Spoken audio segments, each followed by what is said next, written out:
I know that you've talked about 8 key ways that we can add up to 24 extra years onto our life. Would you mind talking us through that? Yes, that number of 24 years, if you do the right things from your 40, it shows that if you do these 8 things right, then you add 24 years to your life. Torkil, a very warm welcome to the Face Yoga Expert podcast. How are you doing today? Thank you, Danielle. I'm doing very well. It's a holiday in Norway. I'm on the west coast, with my father-in-law and the family, so enjoying the summer. That's wonderful, but also working very hard as well, I know, because you are promoting your amazing new book. Well, I say new book, I know it's been out for a good few months now, but I know you've been busy on lots of podcasts and you've been talking all around the world about it. Yeah, so there are podcasts, almost every day, and I've been using Starlink at some places, to get online. So it's a new world for me. The last year and a half since the book was released in Norway, it's been such a huge success. It's been like being thrown into a tornado, and because I'm used to, as a doctor, as a general practitioner, to be a one-on-one, talk to one person at a time, and suddenly you find yourself on live TV and radio shows and debates on TV and all these podcasts. So it's been interesting also for my own stress levels.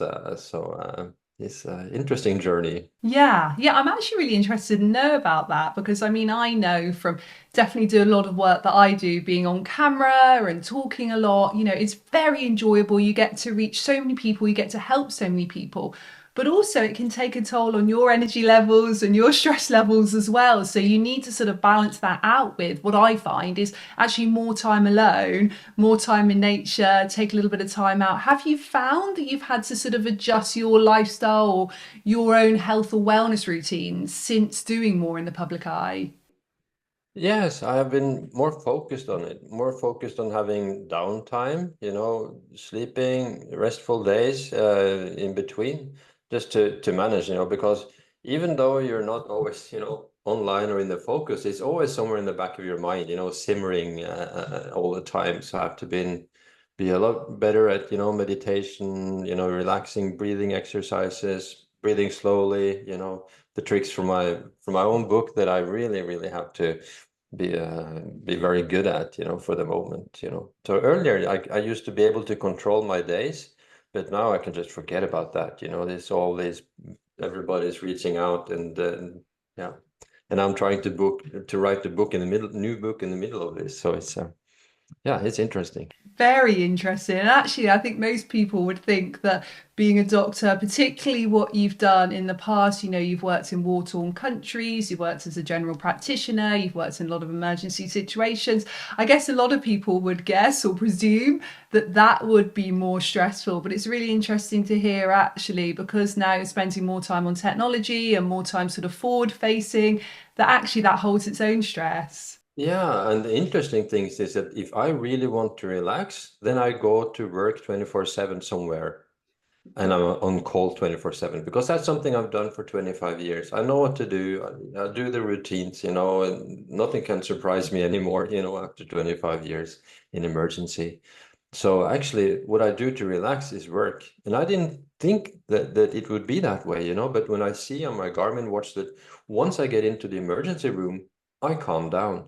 They can throw patients at me, like 5 an hour or so, but I'm restful. So that was a surprise to me. And it has been a surprise to many people also that when they see their watches, they see that, oh, working for me is actually calming because you have been thinking that work is stress, but it's not necessarily so. Of course, a lot of people have found out that work they do is more stress than they thought also. So, but that's the point of these wearables that I'm talking about in the Pulse Cure, that they are tracking your heart rate while you're busy living your life, and they can tell you something about the intensity of your life that you don't really have any access to. We don't feel it. We are not really equipped for this sense of our inner state. It has never been needed, throughout evolutionary times. All the threats came from the outside, from animals, from enemies, from food, that could be contaminated. We have very good senses to all outward threats, but our inner threats, that is now threatening our our immune system, we have a very poor sense. Like I would now not know if I have a heart rate of 60 or 80 or 85, you know. I'm busy talking to you, but the watch would know and could tell me afterwards how stressful or stressless this interview or any other situation is, and then you get a lot of surprises when you start tracking. That is fascinating. I'd love to delve into that a little bit more. I mean, I've got a Apple Watch which I've had since March. Before that, I had a Fitbit for about a year, and then it sort of broke and I left it for about 6 months. And I was umming and ahhing whether to get another smartwatch or not, because I'm very much somebody that goes by my intuition. I like to really listen to my body with so many things. You know, I don't like things like calorie counting, or, you know, if I go to the gym, then I think, okay, what does my body need that day? And I really listen and tune in. So there was a part of me that was really resisting it. Since I've got one, the two things I track is I track my sleep and I track my steps. But of course, with this Apple Watch, there are probably hundreds of things that I could do which would be helpful for my health, and hopefully not take me away from my intuition, you know, because knowing my sleep and my steps hasn't actually disconnected me from my intuition when it comes to my sleep or my daily walks at all. But one thing I don't track is my heart rate, ever. So before we started this podcast today, I actually for the first time went on my watch actually and had a look at my heart rate, because there's a function on there that I don't use. So I'd love you to tell us a little bit more about why we should look at our heart rate and what that can then tell us, and how we can then make changes in our life accordingly.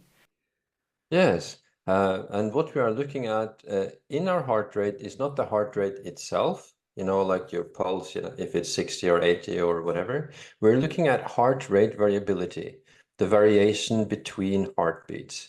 That is the super important thing. And I often call it, it's like watching your pulse with a magnifying glass. It can tell you so much more than just the heart rate in itself.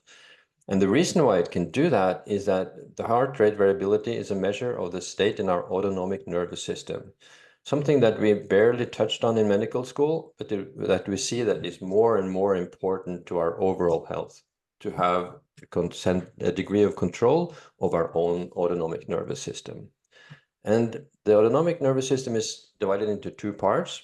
The sympathetic part, which is the activating part, you know, that the fight, flight, and freeze part of it. And then we have the parasympathetic part, which is the recovery part, restorative part. And the heart rate can reveal whether we are in the parasympathetic restful state or in the stressful state. And the way that it can do that is almost touching, because it's the basic functions of our body. It's the heart rate and our breath. So if we are in the relaxed state, when we breathe in, then the heart rate goes up a little bit. It's more effective. There's more oxygen in the lungs. It speeds up a little bit.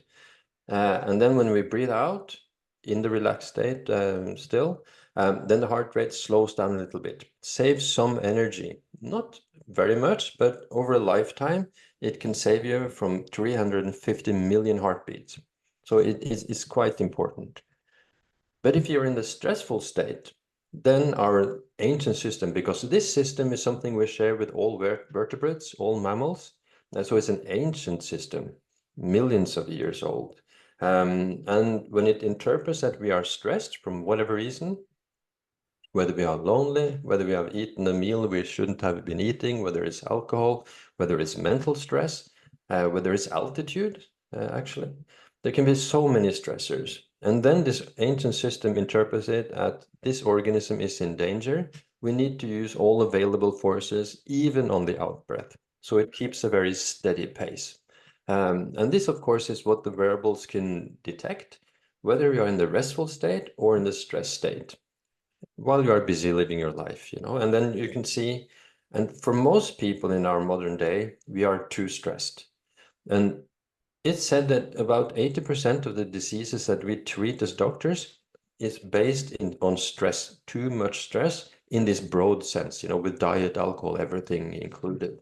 So it's super important to keep track of our health, of the stress system, because otherwise we could end up in burnout situation. I recently heard Rangan Chatterjee on his podcast saying that 88% of the people in Britain has been on the verge of burnout for the last 2 years. Wow. And so it's a huge problem. And if we and these variables will warn you that you are overtaxing yourself. You are spending too much time in the stress zone. You need to find ways to mitigate the stress. And of course, once you have the wearables, you can also monitor whether your de-stressing activities are actually working or not, because it's not necessarily working. You may be doing meditation and think that, okay, check that, okay, 1 hour of rest, but it's not necessarily true. And depends on what you have been eating before that or the drink you are taking after that, then you can still be in the stressful state. So it's kind of a substitute for a sense that we never needed to develop, and that we now have on our own hands. And I think also that is some of the most important things about it, that it's taken the power of your health from the doctor and the healthcare system uh, that are already too overworked into your own hands so that you can control this instead. Great. So, what are we actually looking for? So, if I sort of said after this podcast, okay, I'm going to start tracking it on my watch, what would I do? Would I want to look at what happened earlier in the day today or yesterday? Or would I look at what my heart rate is at the moment? How is the best way of understanding it? Because, of course, there's going to be all different types of data, and how do we understand it in a way that doesn't cause us stress? Yeah. The most important, I think, is to track it. You will also always, on most of the watches, you will get a reading from your nightly heart rate variability. Okay. And that is, I think, the most important thing. So if your nightly heart rate variability is low for several days, then it's a sign that you are stressing too much.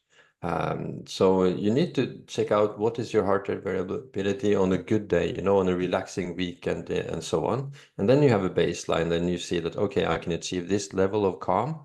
And then if you have stressful days, you will see that, for example, then you may have a heart rate variability of 50 on a good day. I would anyway, and on a bad day, I would have 30. So I know that I can have those days. Of course, we are supposed to stress. We're supposed to put loads in our system, but not for too many days in a row. So that is what I would be looking for. And it's also important to know that your heart rate variability is very personal, it's very individual. So there's like a 50% or so genetic aspect of it. So you shouldn't compare your heart rate variability with somebody else's. You should just compare it with your own, I would say. That's great. And what do you think the downside about having a wearable or having a smart watch is? Because I know that there's all different schools of thought on it. There's people who say that it takes you, as we talked about earlier, away maybe from your intuition or listening to your body. There's other people who have concerns about the long-term effects, things like radiation, that type of thing. Do you think there is a downside? I think there can be a downside for some people. Not as many people. This is something that worries a lot of people. Will it not just add to the stress? And what most people find out that it does not. On the contrary, it's almost like a game. They think it's interesting. They are exploring themselves from another angle. They think it's fun. It's kind of a gamification of your own health. But some people probably will think it's too stressful. Somebody will not really want to know, what is going on. I know that a lot of patients, they really want the responsibility of their health to be on the doctor. The most rare question that I get in my doctor's office is, what can I do to get better? That is not, it will take months between each time I get that question. So that also depends. Do you want to take responsibility of your own health? And do you want to be able to track it with this kind of speedometer of your health? Because that is what it is. And I think most people quite quickly starts to relate to it as the speedometer in your car. You're not looking at the needle, at all times. You're checking it sometimes, and particularly if there's a policeman standing there, you're a bit more particular about which speed you're having. But generally, you just take it in as one of the aspects of the day, some of the numbers. And we're already taking in so much information. So to take in this vital information for your own health, I think is so important. And that is also the success of the book in Norway, where it's been on the bestseller list for a year and a half, because it works, because people enjoy it, because they recommend it to other people that they see are in a stressful state, and they find use of it. A lot of people, particularly women, see it as a license to rest. They kind of are used to be at full speed all the time, taking charge of everything, in their family and work, and everything has to be perfect. And this is and often when they relax, they feel guilty about it. They feel they should do something.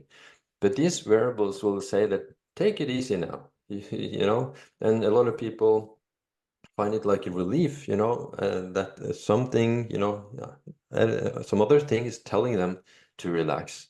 So that is also important, I think.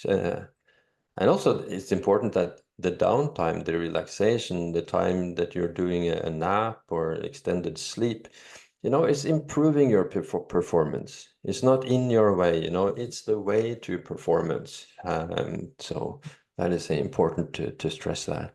Yeah, and how early do you think we should start using wearables? I mean, I have two children, they're 8 and nearly 12, and I know you've got two children as well. What age would you recommend that they start tracking that? Maybe from, like 15. I know my daughter has really had the use of it. She's had some migraine sometimes, and now she's able to adjust, so she knows if there's a stressful day, the chances of getting a migraine increases. And she's been able to control that so much. I think and particularly women, because the menstrual cycle is such an important aspect of this. So I think for women, probably when they start menstruating, if nothing else, just to be able to see the effect of the PMS period, because we can see from the heart rate variability that the week before menstruation is a real physiological load on the system. And when I see the numbers, I see it is as heavy as COVID. So the downturn in the heart rate variability curve is as big as having COVID for a week. And then, of course, women struggling with PMS and PMDD, well, it's like you're having COVID, once a month. It's Yeah. and the good thing is that when you can start to see that and to relieve the stress, you flatten this curve almost completely, like you don't have PMS at all. Mhm. So it's a very much PMS is not an inevitable problem of your hormones and cycle. It's something that you can affect by reducing the stress. That for example, I know the Norwegian soccer team uses this.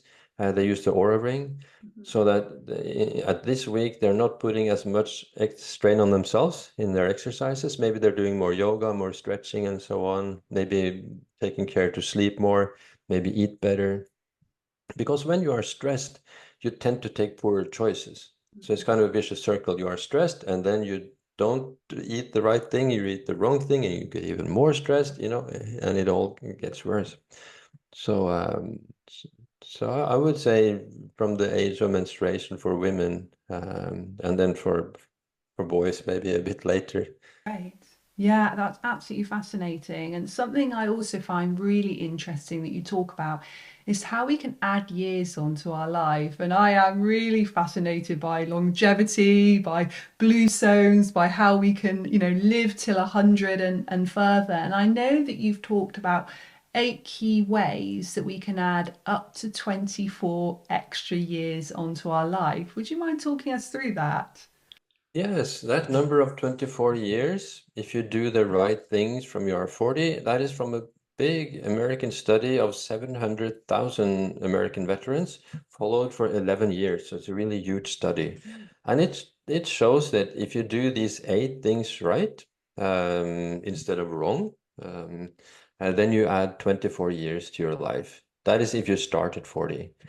And the even better thing is that if you start at 60 with the same lifestyle changes, then you live like 18 years longer. So it's not like we used to think as doctors that once you reach like 70, it doesn't really matter what you do. It's then it really matters what you do. And this is also my clinical experience, from the doctor's office. And what they do, is the same thing as in the blue zones. It's the same things that Jeffrey Rediger has told about in Cured, his excellent book on diseases like cancer and stuff that you get cured of that you're not really supposed to be cured of. Um, they do the same thing. And are the strategies in the pulse cure, which is, better sleep. So the 8 key things is better sleep, not stressing too much, avoiding drinking much alcohol, avoiding nicotine, smoking, exercising enough, having good relations is important. And the one that I don't have in my pulse cure is the opioids. So that is what the Americans have in this study, then that opioids you need to stay away from. But that is, of course, a bigger problem, with the opioid crisis in the US. So and all those steps are free. That's a good part. It's all accessible. It's all easy. It's all free, and that is also the problem. That is free. There's no commercial pressure behind it. So all the money in the healthcare system is after you get sick. That is the unfortunate thing about it. And it's like our strategy, I know both in the NHS and in Norway and anywhere, and we as doctors are trained only to intervene once you get sick. We were not really trained, or we didn't even have the knowledge at that time, I think, 25 years ago, um, on the power of these lifestyle that could avoid that you get sick. So we were educated in identifying diseases, categorizing, finding the cure for them, and not how that you can avoid getting there. And that has been the big, huge shift now in the healthcare, the last 5 years probably, from reactive medicine to proactive medicine, from pills and procedures and to prevention. And that is a joy for me because it's really frustrating as a doctor to see that we don't really have really good treatments for many of these diseases. And you know that with the right lifestyle, that they wouldn't need to come to your office. And it's also hard to tell these patients that you could have avoided this. They often get, well, not happy about it if you would suggest that. So that is why I've written these books, to educate people on how to get those extra years and also more healthy. And the way I came into it was that my father died at 73. So I looked at my ancestors and saw that I get nothing from my genetics here. So I wanted, of course, to live more than 73 years. And then I started looking around to the medicine and finding these things. So I was initially interested only for my own good, so that I could live longer. And then my publisher, got interested and wondered, could this be a book for us? That's fascinating. So, of those 8 things, so the sleep, the reducing stress, reducing or cutting out alcohol, cutting out the nicotine, what else have we got in there? Opioids, not having the opioids, and what are our other? Stress reduction. Just trying to think more. Anything exercise or anything that we need to be eating? Yeah, the diet, is of course, avoid ultra processed food, keep to mostly whole food, food that our great grandparents would recognize as food. Keeping that restricted feeding window, maybe 8 hours, maybe 10 hours, anyway, not 16 hours of eating, that is a lot of people do. And doing some fasting also in between to trigger the autophagy. That is also so important because autophagy is self-eating. So when we are not providing food, the body starts very smart to eat its worst cells first, the cells that are on the verge of getting into cancer and so on, the senescent cells, as we call it. So fasting is actually quite important. Mm. And all religions have had some aspect of fasting, and so that's important. Mm. Yeah, that's the important things about the diet, sleep, getting your 7 to 8 hours of sleep, so important. Also napping, can be very, very effectful.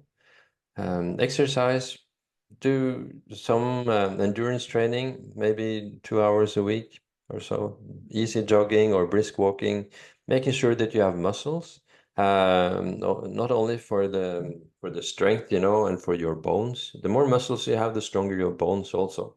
But it's also will make for brain-derived neurotropic factor in your brain.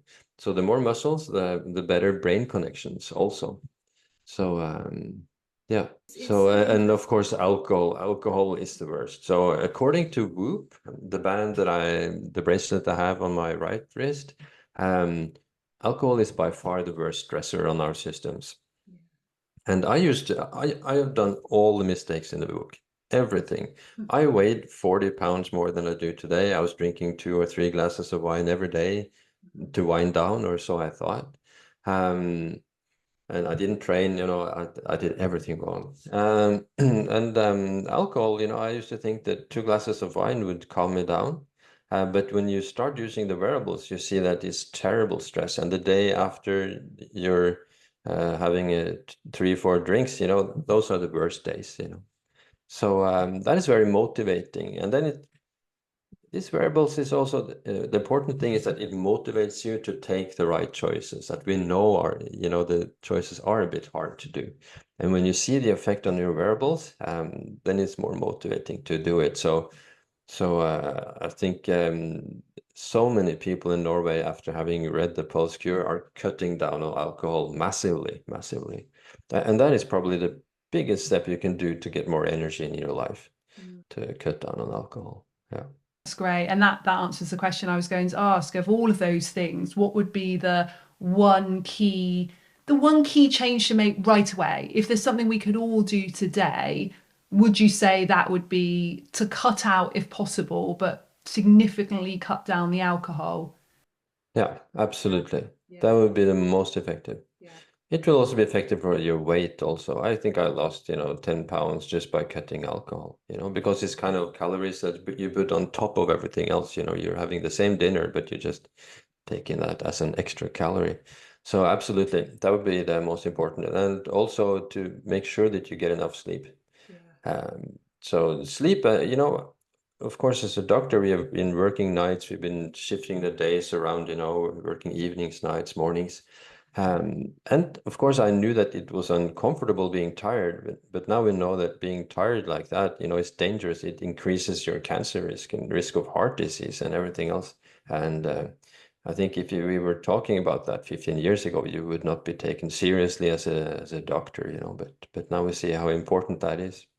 That's fascinating. And have you found other doctors, other general practitioners have been starting to make changes in the way they treat patients as a result of your work? Yes, absolutely. And many patients are recommended the book by their doctors.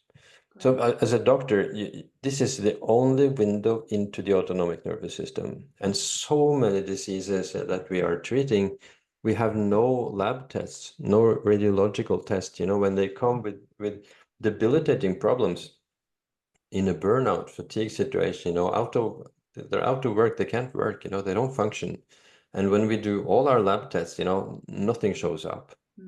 But here it shows up immediately, and you can see it. So for any doctor who would care to listen, they would see the use of this immediately. It's the only window we have into the autonomic nervous system. And of course, the great advantage is that the patients have this at the wrist, have the control. Yeah. But of course, they need to, if you only see the stress and you don't know what to do, that will be just more stressful, right? But that is what the book and the Pulse Cure is all about, to help you to find the way to be able to control it, and that can take a long time. I still learn things, after 5 years of using these devices. So So it can be a long way, and particularly if you have been into a fatigue or burnout situation, then you need to be really patient, to take one step at a time. And yeah. That's great. So if people would like to purchase a copy of your book, The Pulse Cure, or find out more about what you do, where can they head to? Oh, they can go anywhere. It's a normal published book in the UK and the US and 6 other countries as well. But it's also an audiobook. Great. So you can go on your iPhone, in the book app on the iPhone or probably on the Androids as well, and buy it as an Audible. And we also have a website, thepulsecure.com, where I have a lecture that you can see how I use the different devices and see the effects of it. Yeah, and I'm on Instagram also, Dr. Torkil on Instagram. So there is possible to learn more about it. That's great. I'm definitely going to listen to the audiobook. I walk and listen to audiobooks, so I'm doing both things at once there, getting the steps in and learning as well. So thank you so much for joining me today. Thank you so much for having me on. It's very, very nice talking to you, Danielle. Take care. Bye bye.